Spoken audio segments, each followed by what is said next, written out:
quickly call this meeting to order. Great to see you all. Welcome, welcome everybody to the second to last colloquium somehow. I was just, yes, I don't know how that's possible, but we're finishing off with Charlie next week, Charlie Schweik, which is gonna be, is that 2 weeks? Oh, we have the eclipse.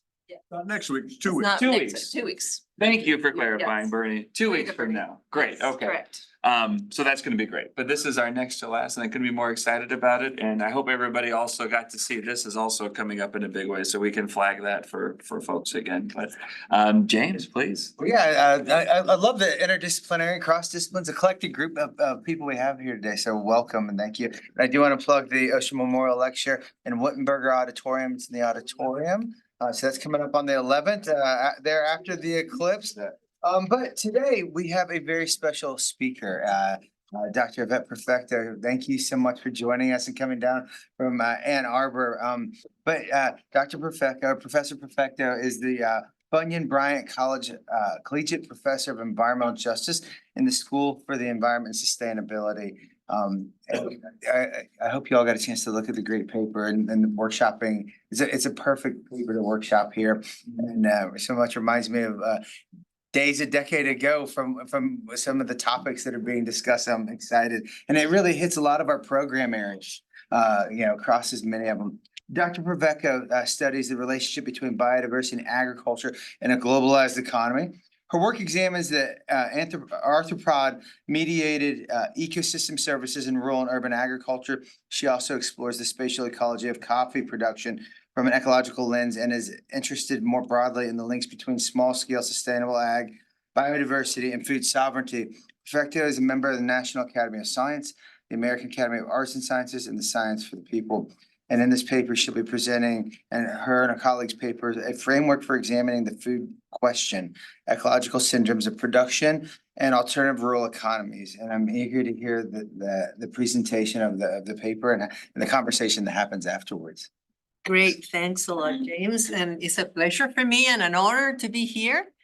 I've been following the Ostrom Workshop for a while, been a fan of Eleanor Ostrom for a long time and never kind of thought that I would be invited here because I didn't, think that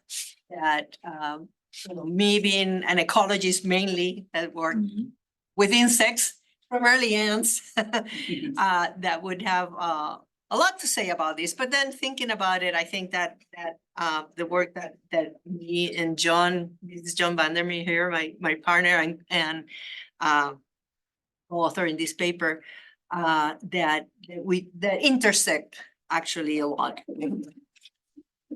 So just start by.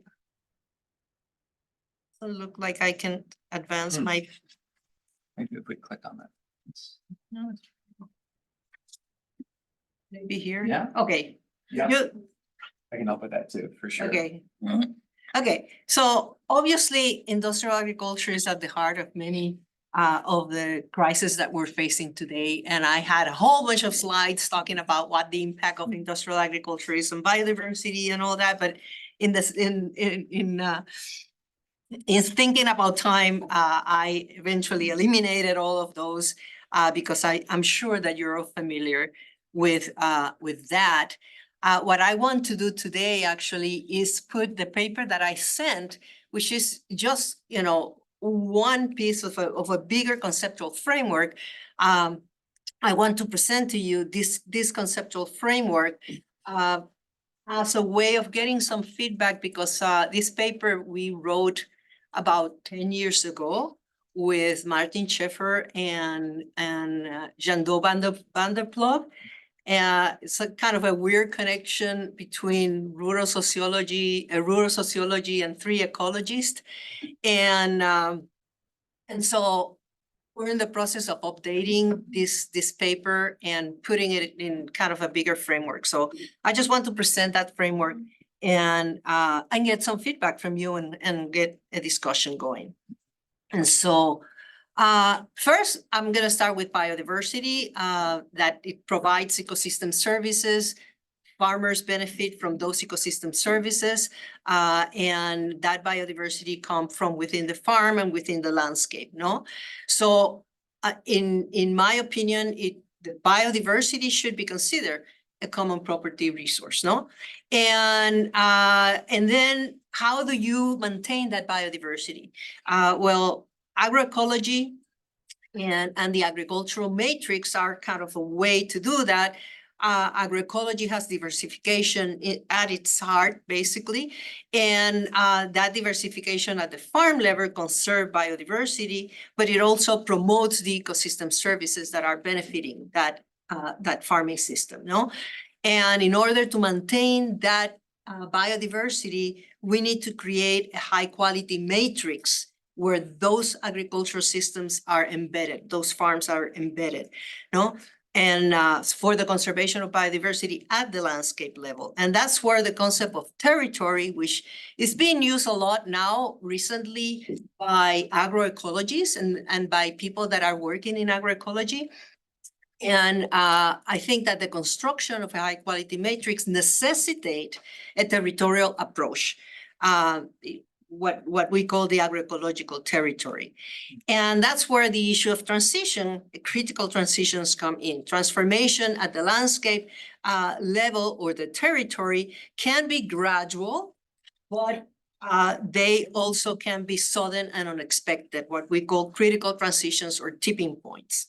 And that's what the paper is about and how the paper fit into this bigger framework. And then finally, the agroecological movement, which is a peasant movement for agroecology and food sovereignty. And I think that that movement becomes then an important force for the transformation of the landscape and constructing a high quality matrix, since the formation of the agroecological territory implies the governance of the territory, of the common property resources of that are within the territory, including biodiversity. So does this framework kind of make sense to you? Okay, so that's the framework that I want to discuss, and I'm gonna go through each one of these and then open it for the discussion. So starting with biodiversity, obviously, since, the publication, or even before that, but more formally after the publication of the Millennium Ecosystem Assessment in 2005, it's been well established, the contribution of biodiversity to ecosystem services, no? And in particular, in agricultural systems, biodiversity is essential for a whole lot of different ecosystem services like pest regulation, pest and disease regulation, pollination, nutrient cycling, etc. Insects in particular, which are at my heart, are providing a lot of these ecosystem services, pollination. The insects are decomposers, so they help in the nutrient cycling. Ants aerate the soil. They're predators also that can control pests and diseases, etc. So that's an important component of the ecosystem that is providing these ecosystem services. Now, biodiversity as a common property resource, I was looking in the literature about, for this, and there's a lot of examples, and many of you, I'm sure, work on this particular issue, where ecosystems are managed under common property resource regimes that can help conserve biodiversity, no? So in that sense, it is a common property resource. And I put, a few examples here, but is biodiversity per se a common property resource? And I think it is, and this is a recent review that came out in reviews of environment and resource annual reviews. Sorry for the typo there. Annual reviews of environment and resources. This review by Arun Agrawal and colleagues, and he discusses these different goods, no? And the common goods are the ones that have very low excludability. That means that a lot of people have access to them, but also a very high subtractability, which is that, the more they use, the more the resource is depleted. So obviously, in terms of that x-axis, biodiversity falls in the low, no, because it's there, it's accessible for everybody. In terms of the use and the depletion of the resource, it doesn't fit that well, or it doesn't fit directly because you're not using the biodiversity per se. Or you're using it, but you're not depleting the resource by using it. But the way that the system is managed result in the depletion of the resource. So in that sense, I think that it does belong there as a common good, and therefore biodiversity should be managed under common property regimes. Now, that's where agroecology and the agroecological matrix comes in.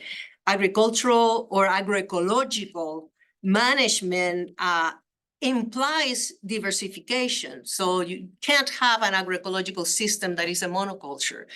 It implies diversification, and that diversification leads to the conservation of biodiversity, which brings then the ecosystem services. But the conservation of biodiversity doesn't happen just at the farm level. It happens at the level of the entire landscape, no? And most of the habitats, as we all recognize, in the world are already fragmented. And so you have these patches of natural habitat, in this particular case, forest. This is in Campo Grande in Brazil, and all those dark polygons are forests that by law they have to live there, no? And so how do you conserve biodiversity at that landscape level? Well, these fragments of natural habitats have been shown to contribute to the productivity of agricultural fields. There's a lot of literature that has come out in the last 10 years or so, showing that it's important to maintain these fragments of forests in the agricultural landscape. They benefit through those ecosystem services. But also the conservation of biodiversity in those fragments depends on the quality of the matrix. So for example, if you have a matrix like this, like you see here, you're going to have, you have a fragment of forest embedded in a matrix that is a monoculture of soybean in this particular case. So one thing that we know, and this comes from our book with Angus Wright, John and myself and Angus Wright, called the Nature's Matrix. But essentially, the main idea here is that the number of species in a patch, in a forest patch like the one you see here, is the result of the dynamics between migration and extinction. So you have migration and you have extinction. And extinction, local extinction, so local extinction is the extinction, let's say, for example, of this pattern. Local extinctions are natural events that happen even in continuous habitat. They're always happening. But you have these local extinctions are counterbalanced by migrations. And so if in a patch of forest, something goes extinct, eventually that patch is going to be recolonized, no, through migration. But without migration, local extinctions become regional extinctions. And that's how you have then landscapes, agricultural landscape that have fragments of forest being depleted of biodiversity eventually. If you have a good quality matrix, like for example, these are coffee farms, shaded coffee farms in Chiapas in Mexico, where I work. And those areas that are in the circles represent forest fragments. So these are 3 forest fragments. And let's say that you have an organism like this little frog that lives in this fragment of forest and eventually goes extinct in that fragment as a natural process, no? And Does that mean that it's going to go extinct everywhere? Not necessarily, because from this patch, it can migrate here. And through this matrix, that is a good quality matrix because it's shaded coffee and it provides, it allows for the migration of the species, of the organisms, no? You have this process of recolonization. And so that means that the organism can persist as a metapopulation. So you maintain the organism in the landscape as a whole as a metapopulation. But if you have a landscape that looks like this is a matrix of a very low quality. It obviously is a monoculture. It uses a lot of herbicides that have been shown to be fatal and detrimental for frogs in this particular case, just an example, and uses pesticide, et cetera, et cetera. And also, this is a very harsh matrix that will prevent this organism from migrating from one patch of forest to another patch of forest. So eventually, the natural local extinctions that normally are counterbalanced by migration become regional extinctions because the migration is not there, no? And so that basically what that leads me to conclude is that in order to maintain biodiversity at the landscape level, you need to create a high quality matrix, and that can be done with agroecological systems, no? And that leads me to the issue of the territory, no? So rather than talking about the landscape, I prefer to talk about the territory because the territory encompasses the place, people, culture, and knowledge intertwined with the biological and ecological process of nature. And so it's not just the ecological aspect, but it's also the social, political, cultural aspects. It includes communities, traditions, and natural resources. And this is from a paper by Wethel in Agroecology and Sustainable Food Systems that say that a territorial approach focuses on utilizing local strength, acknowledging land, seeds, and water rights, intersectoral development, celebrating local identities, sovereignty over development processes, and promoting solidarity and democracy. This picture here is from the Zapatista territory in Chiapas, Mexico. So, and can't read my notes here, but agroecology territories are places where a transition process towards sustainable agriculture and food system is engaged by different stakeholder groups. This is also from Wessel paper, and he talks basically about the domains that are necessary for that transition to occur. He talks about the conservation of biodiversity and natural resource domain, the adaptation of agricultural practices, that means agroecological practices to maintain that diversity, and the development of embedded food systems. So it encompasses all of that, and the stakeholders are there basically constructing this agroecological territory. So what are the connections between the territory and biodiversity? So in the landscape or territory, farm level land use decisions that involve ecosystem functions such as pollination and nutrient cycling and pest control and all that are connected to other factors that are beyond the farm, no? Not just what is included in agroecological transitions are not only technical, but they are practical projects. I'm sorry, they're not only technical and practical projects, but also contested social, political, and cultural change processes. And this is from Rosset and Giraldo. And agroecological transitions are complex, multi-actor, and ongoing processes of change that unfold in territories and are often led by communities. So that led me thinking about, the connection between that and the concept of governance and common property resources. So here's a definition of environmental governance by Lemos and Agrawal. that say is a set of regulatory process mechanisms and organizations through which political actors influence environmental actions and outcomes. That's very much fit in the concept of the territory. And then you have they're advocating now for a new or going beyond, say, environmental governance to governance for sustainability, and argue that governance for sustainability expands the process, the environmental governance. It expands the frameworks, rules and institutions to include or incorporate also actions and choices that are necessary to achieve sustainability, forcing a consideration of the connection of environment to social and economic drivers. And it also focuses on equity, justice, and flourishing. So I'm trying to make this connection with what people have been talking about related to the agroecological territory. And finally, agroecological territories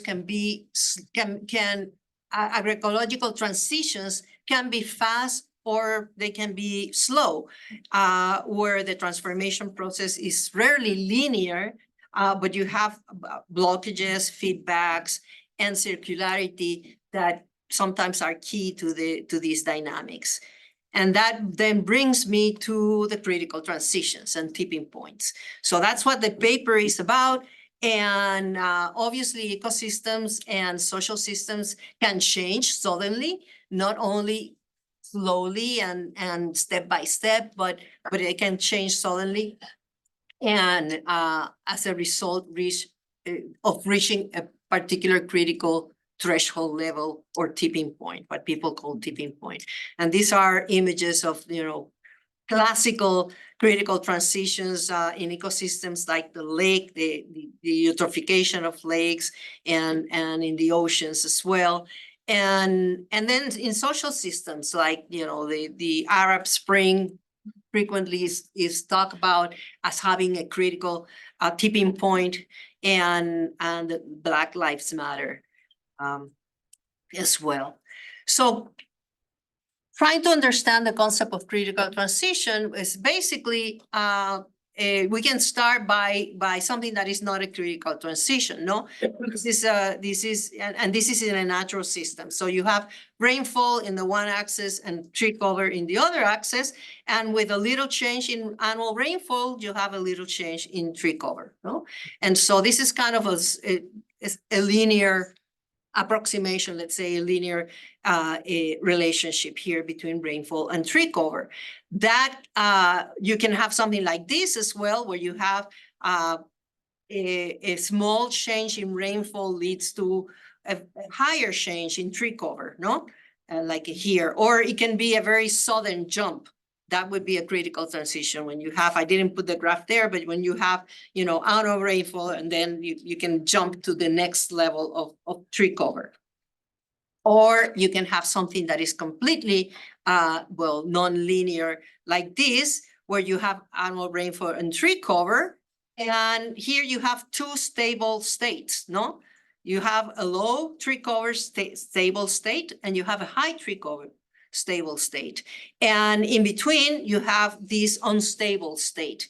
So if this is the case, you will expect that if you look at a landscape at this level of annual tree cover, annual rainfall, that you will find some areas that have a very high tree cover and some areas that have a very low tree cover, but not much in between, no? So you have those bistable states. And that means that if you're moving along this axis, as you move along this axis in terms of annual rainfall, you will stay in this low tree cover state, but then with just a little bit more rainfall, you jump to the high level of tree cover. And if you're coming in this direction, reducing the rainfall, you stay at this very high level of tree cover, and then you reach this tipping point where you go down to this low level of tree cover. So that's an ecological example. And there you have what is called a hysteretic zone.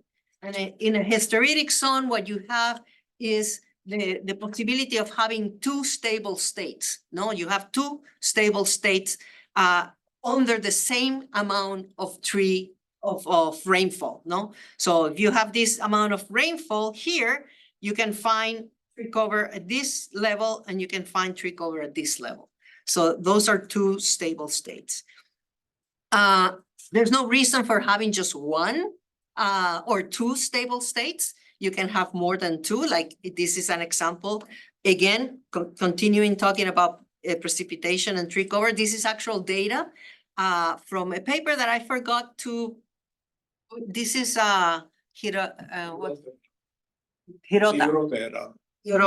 et al. I forgot to put the reference there, but it's in the paper. No, and here what you have basically is three stable states. So you can have here at this level of precipitation, you have desert. At this level of precipitation here, all this range, you have a savanna, and at this level of precipitation, the higher level of precipitation, you have forest, no? But there's some overlap between those, and you have areas of, and here you have areas of hysteresis, as I mentioned before. So we can talk about, instead of just a plain, ecological system, think about socio-ecological systems and syndromes, what we call syndromes of production. That in my conversation earlier on with Eduardo, I found out that in other in geography had completely different meaning. But syndromes of production, basically, we refer to a syndrome of production as basically the way that some particular commodities produce, no? And so in coffee, for example, you have shade coffee, all the way from, very, very diverse shade coffee system to coffee monoculture. So those are different syndromes of production, the coffee monoculture and the shade coffee system. And so you can look at syndromes of production, and you can find that under different conditions of productions that can lead to different syndromes of production. And but it doesn't have to be in a linear fashion, as I mentioned before. It can be in a non-linear fashion, and even with hysteresis, like in this particular case. And here you have, basically you have three stable states of, and if you look at the lands at a particular area, for example, under this range of conditions of productions, you might be able to see two of these syndromes of production at the same time, no?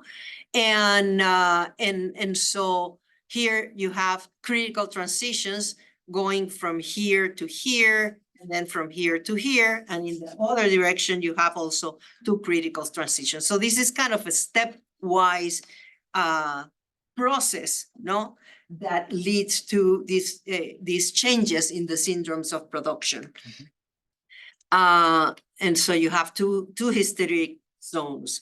You can also have something like this, where you have a stepwise going in one direction, but just one critical transition in another direction. So here, increasing these conditions of production, you end up with one critical transition to this higher level, and in going in the other direction, you have these two critical transition or tipping points. And finally, which is the case that we find more interesting, is a case where you actually have three stable states or three syndromes of productions that are fairly stable, but one of them is kind of hidden. Because if you go, so these are the arrows that show, the stable points and the unstable points. And so here you have three stable states, but you have two critical transition points. So you have this one here going to this upper level, and then in this direction you have this one going in this level. So essentially, there's no way to get to this middle one, no? And that one is kind of hidden, what we call like hidden in plain sight. How do you get to that stable state, no? So that's a question, that's an interesting question that might basically, what we interpret from this is that it might require a complete change in the conditions of productions, not simply, moving along those conditions of production, but thinking about, other completely different conditions of productions. And so here we have these two hysteretic zones. But anyway, one example of this, and this is not the one that I put in that we talk about in the paper, but let's assume, for example, and should be finishing pretty soon. Let's assume, for example, that these conditions of production here in this axis, we have the way that society value biodiversity versus a commodity, an agricultural commodity. So the value of biodiversity over the value of a particular commodity. If that's our x-axis, we can say, okay, for example, here, this syndrome of production that is stable here could be intensive agricultural system, monoculture, emphasizing that commodity. Because, basically the value for the agricultural production, agricultural commodity is much higher than the value of biodiversity. So most of the farmers are going to choose to do this intensive, that they will benefit from doing this intensive type of agriculture. On the other hand, on the other extreme, when the value of one society value biodiversity much more than the agricultural commodity, it might be better actually to leave the entire area for conservation, no? And get a higher value for that, because that's what the society is valuing more. These are obviously extremes, and this is hypothetical, no?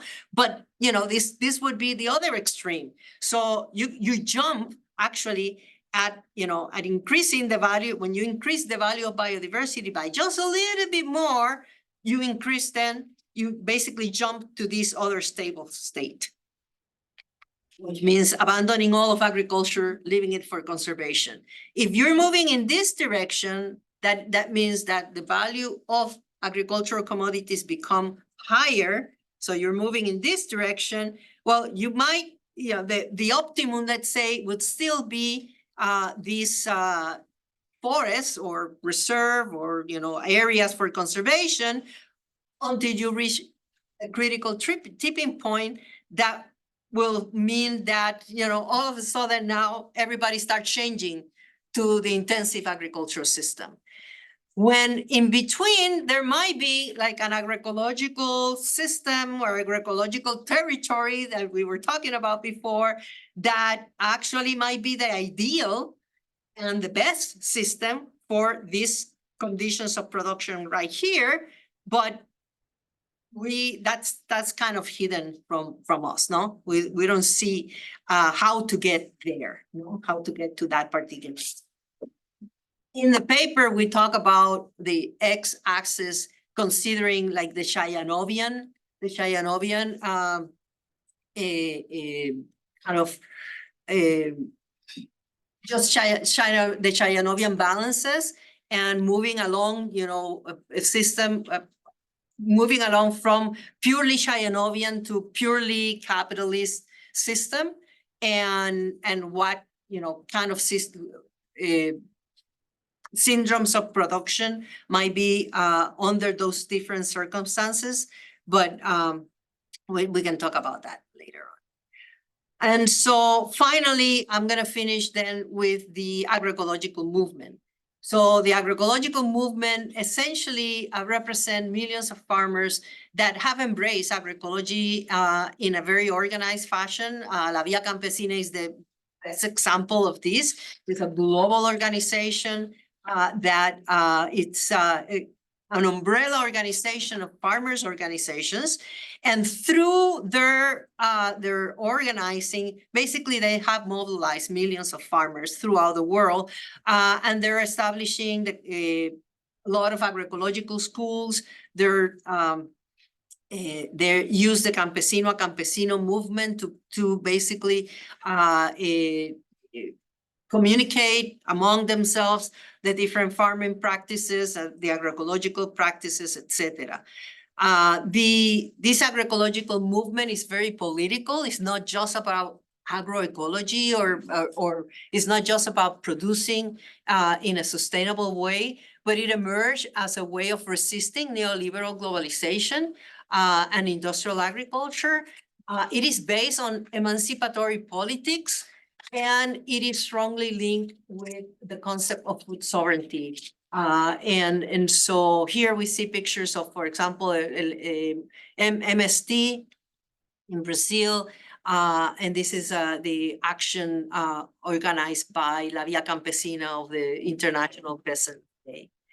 And so with that, I'm just gonna leave it there. And these are questions that I was thinking about that I still have an answer in my mind. So I'm gonna pose those to you and we can discuss them, or you can come up with your own questions. But basically I'm intrigued about, can an agroecological territory be considered a common property regime?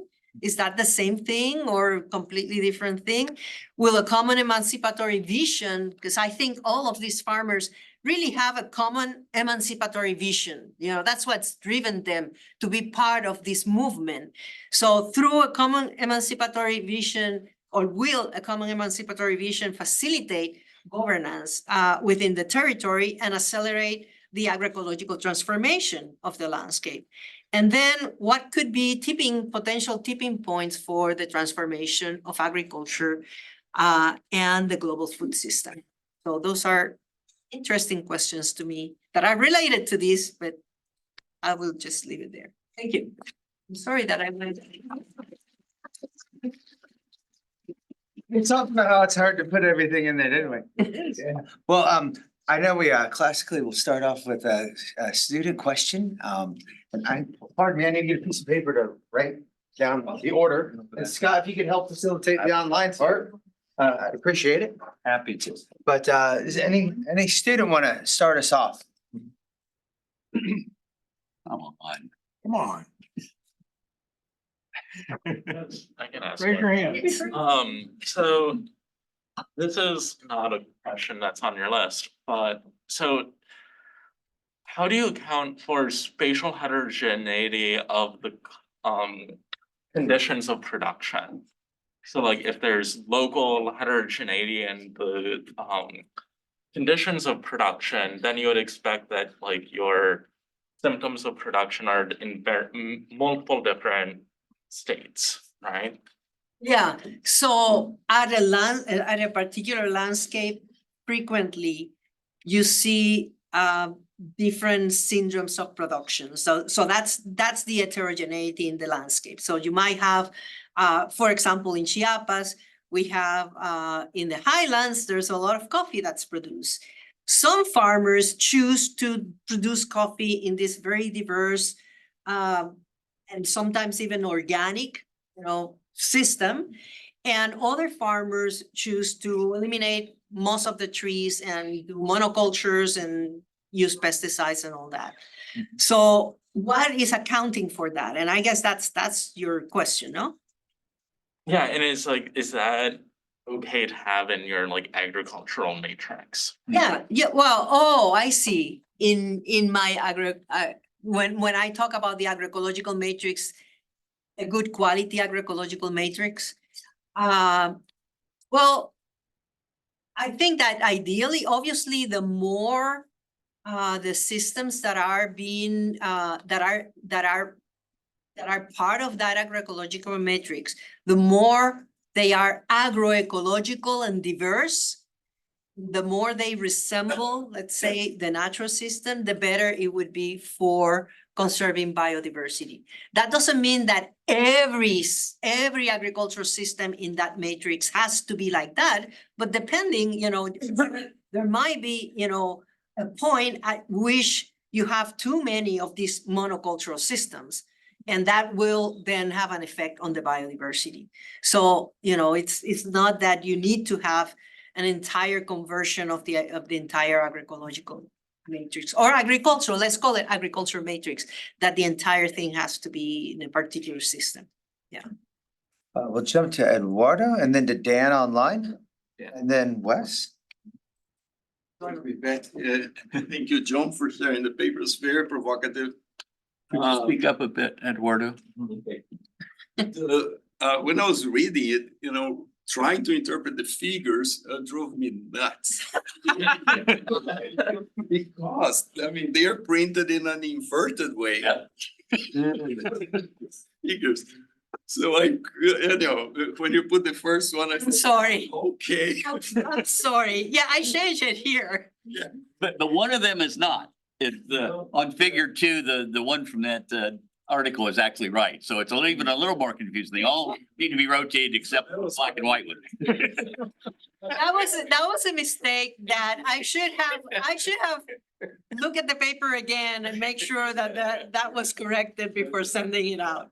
You see something big here, but anyhow, it was great to see that. I have 2 comments, general comments.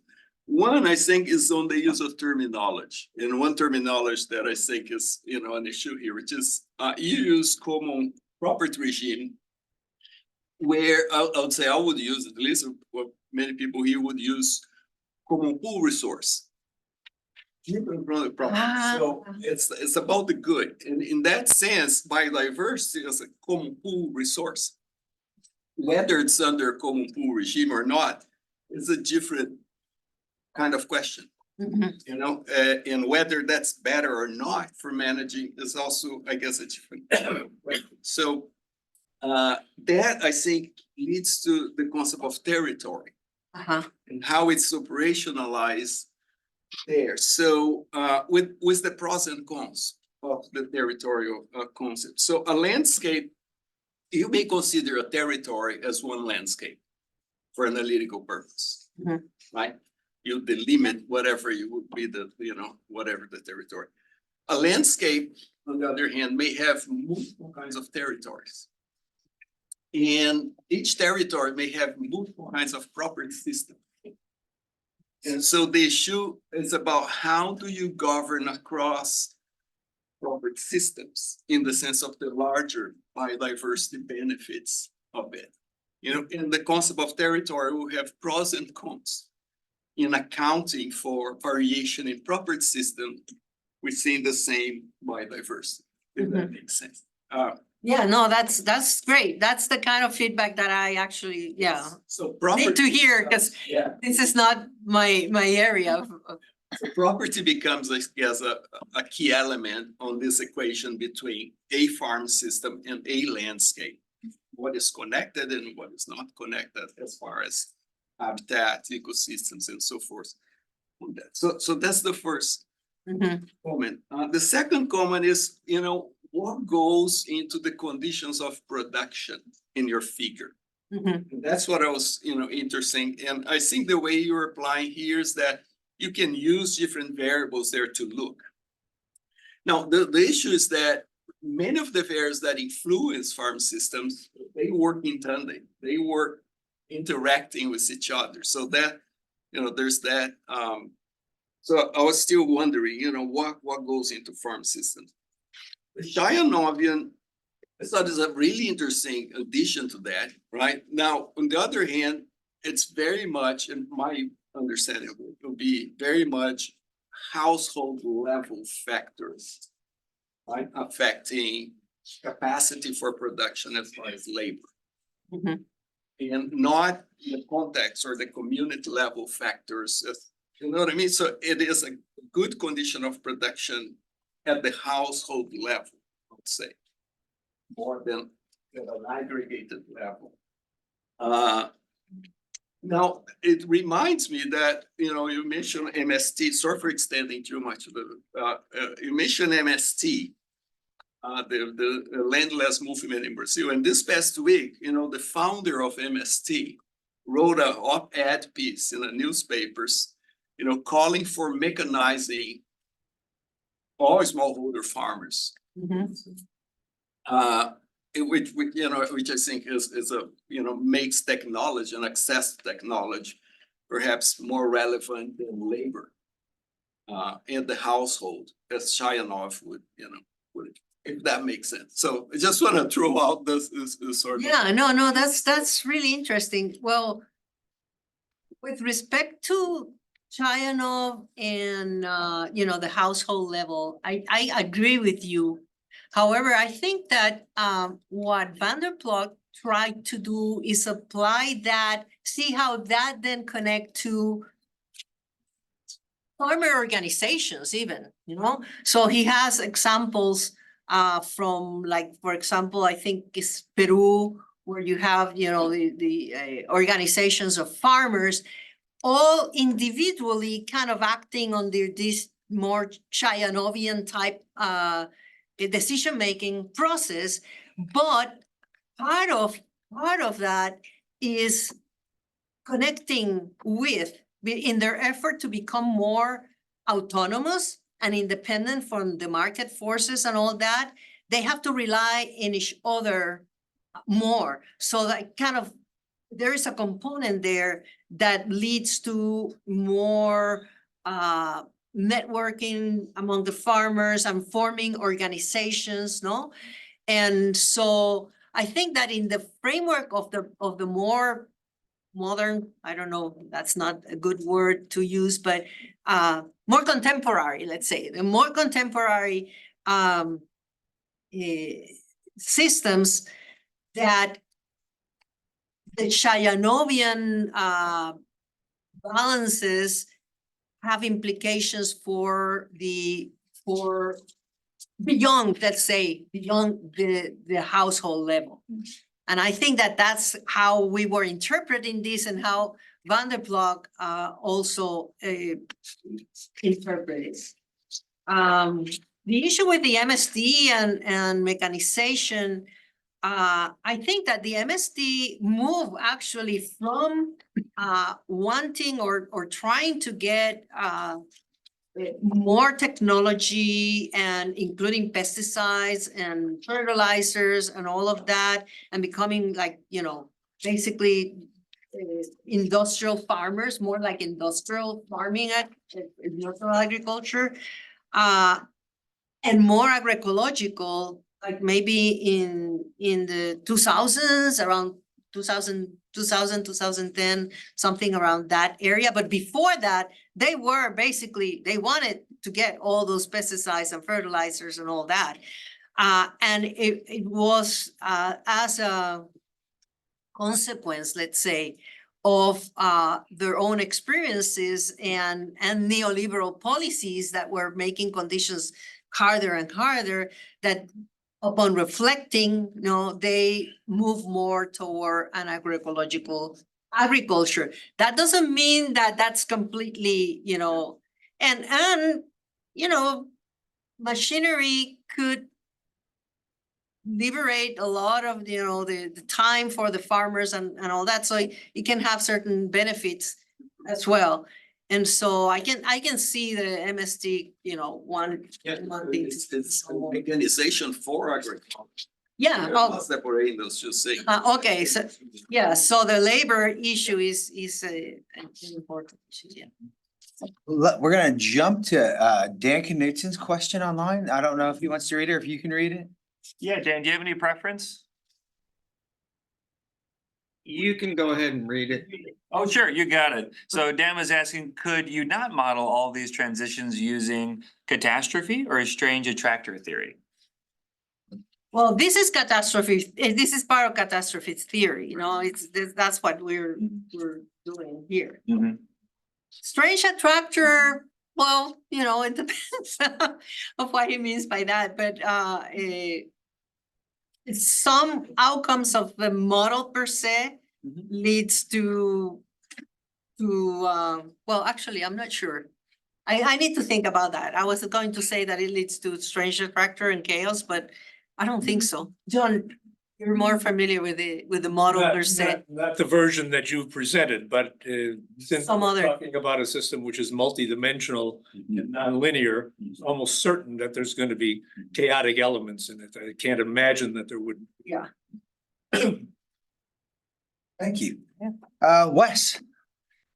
Yeah, thank you. So I think this is a good example of how like the good box can be very helpful, but also a bit limiting. So like when I think about biodiversity in this context, I don't think it's just a common pool resource. So like I think clearly has some public good provisions as well. And so it's like this coupling of localized common pool, but also kind of more regional public good. I think that is an important implication for how you think about managing that resource and also how that management comes about. So like if the question is, can it be managed by common property? I think the answer would be yes, sometimes, but sometimes no, because a lot of the benefits may be conferred to a wider public good beyond the area. And as such, we would expect that the local incentives aren't always there, which could be overseen. So I think that would be an interesting thing to work into. Yeah, no, that's really interesting. Thank you. Jess, and then Joseph online, then Mike, and then Annie. Okay, thank you. Also go blue. Yeah, that's where I did my. I'm not a big football fan, but never been to a football game. Frankly, I went to one the entire years that I was there. So, my question has to do a little bit with sort of linking was sort of ecological complexity theory with governance theory, which is kind of at the heart of what it sounds like what you're sort of doing in this paper. And I guess the question that I have, knowing a little bit more about one of those things than the other, is this question of whether there's sort of a natural scale that emerges around tipping points, right? So we had questions about spatial heterogeneity.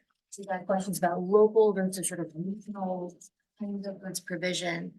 And it strikes me that even as you're talking about matrices, right, that you could have different scales along which relevant tipping points could be identified, facilitated, et cetera.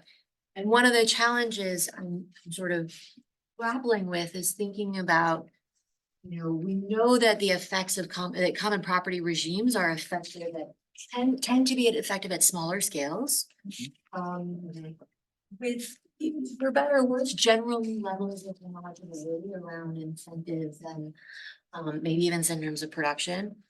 And that seems in some ways a little bit at odds with the sort of tipping point where there's going to be sort of remaining spatial heterogeneity, even once you cross the threshold, right? But the distribution of that heterogeneity is gonna be very different, right? And so I'm trying to think about the best way to phrase this question, other than, it seems like thinking about the relevant types of governance regimes for the kinds of goals that we might be aiming for and sort of, right? Can only be considered if we can think about relevant scales of those tipping points around which a governance regime might emerge. Does that make sense? So like, right, you could think about the territory as having a tipping point. You could think about the sort of landscape as having a tipping point, but even at these local areas, right, there are potentially ecological fallacies that can emerge in thinking about what is the relevant tipping point scale at ecological perspective that might facilitate a particular kind of governance regime. Does that make any sense in the way that I said it? I think so. I think it does, but I don't know. I think that my perception of the agroecological territory is at a scale small enough that or smaller than what I think that you're thinking. And so I think that a tipping point at that particular scale I mean, should be the same, if I understand your question, the same, it should be just one tipping point, not multiple tipping points. Would that occur at the same level of the vision of that you're talking about here, about the sort of common emancipatory vision, right? Oh, okay, yeah, No, the emancipatory vision, this is at the level of the entire movement. Yeah, But then, the way that this movement is working, at least, just focusing on La Via Campesina, for example, they have commissions and they have meetings where people go from their communities, from their organizations, they go to participate in those meetings and then they bring back those experiences to their community. And in their community, they're, maybe in that region, in that area, there might be 10 farmers that are part of our members of La Via Campesina or that organization. And then they start getting together and they might have meetings to propagate those ideas that came from the national or international meetings. And that occur at a much smaller scale, no? Now, obviously, in the ultimate, this movement might lead or hopefully will lead to transformation at the level of the territory in many different communities. But those will be different if there are tipping points, not that there have to be, but if there are tipping points, those will be different in different places, in different communities. So in that sense, yes, there will be multiple tipping points, but at the level of, one territory, I think it would be just one. Scott, did you see a question from Joseph online? If you'd like me to. Can you read it? Yeah, sure. So clarity on what influences species migration and extinction resulting from stakeholder ecosystem manipulation. What is that? So a bit of a comment. He was asking for some more clarity on what influences species migration and extinction resulting from stakeholder ecosystem manipulation. You had a slide with all those phrases on it. It was, Yeah. Yeah. So, maybe I can go back to Yeah. those, whoops, I can't, okay. Where are those, here. So, yeah, our argument here is that extinction is a natural process. So extinction meaning like the species is completely lost from that patch. That's a local extinction. So the frog that lives in this patch of forest goes extinct, no? That's a natural process. Obviously, if you have a small patch, there's more higher probability of extinction in that patch than in a big patch. But even in very large continuous patches, there are local extinctions that happen constantly. And that's a natural process, no? But that doesn't mean that the species go extinct completely, because there are other patches of forest where the species exist, and it can, there might be a few individuals that eventually will make it to that patch of forest and start reestablish the population in that patch of forest. So that's where the migration comes in. Now, what does that have to do? And that happens in a natural forest. So you have a species that goes extinct in this patch here, and another, and that same species might go extinct in this patch here, but then there's another patch where that population, where a population of that organism exists, and they can recolonize those patches. So that happens naturally. What does it have to do in a fragmented landscape is that you have these patches that are isolated, and in between you have a matrix that might promote or might hinder migration. So when I say migration, I really mean the movement of the organism, colonization, let's say, the movement of the organism. Some people have criticized us for using the word migration, actually. But the movement of organism from one patch of forest to another patch of forest. And if you have a very harsh matrix, agriculture matrix, that has pesticides, is a monoculture, doesn't have any trees, et cetera, it might not, the organism might not be able to make it all the way to another patch of forest and recolonize that patch of forest. So that's, I hope that clarifies things a little bit. Well, I'm gonna It's wrap okay. things up. I apologize. I know we got more questions. Mike and another one, but it's 12 o'clock and I know, or I'm sorry, 1 o'clock and I know some folks will need to head out, but we do have lunch provided. So if you'd like to stick around, talk, have more conversation, please do so. But thank you again very much. Thank you. We always need more time. Never know. We're gonna be moving to more time next year. Yeah. Shorter for us, my God. Letting us insert, I know it's awkward with questions online too. Oh, no, It's good attendance, 30 more online. but this time, Yeah. I think we should be